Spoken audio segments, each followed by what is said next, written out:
Hello and thanks for joining us from our studios in Israel. I'm Natasha Kirchak here with ILTV's Morning Briefing.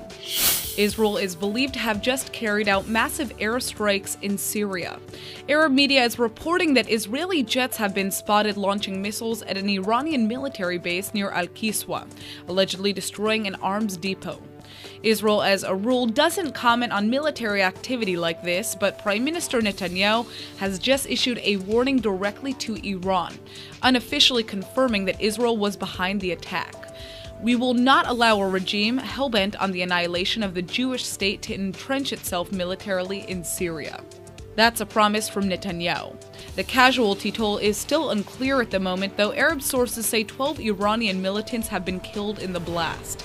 This Iranian base is the same one revealed by the BBC a few weeks ago, which satellite pictures show has been in the works for quite a while now.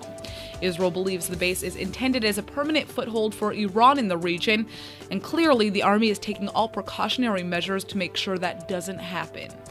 An Israeli woman and her daughter had a major scare this weekend when they accidentally drove into a Palestinian town on Saturday and had to be extracted by local police.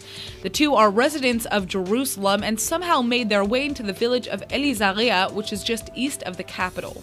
When they realized they had ended up in part of the West Bank's Area B, which is under Palestinian civilian control, they called the police and were removed by Palestinian security forces.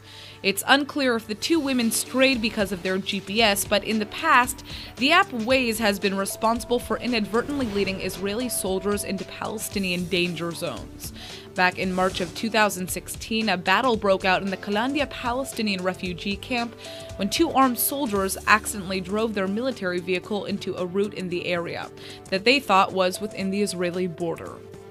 A 19-year-old Israeli was stabbed to death at a bus station on Thursday night, and his identity has now been cleared for publication. The teenager was an IDF soldier named Ron Yitzhak Kokia from Tel Aviv. Kokia was serving in the Nachal Brigade, which is an infantry unit that is just outside of Arad. He was reportedly waiting for a ride at a bus stop near Arad's shopping mall on Thursday night when he was fatally attacked by multiple assailants. Medics rushed to the scene at around 9:30 p.m., but he was already in critical condition and pronounced dead before they could even make it to the hospital. Kokia has now been promoted posthumously to sergeant. His murder is being considered a terror attack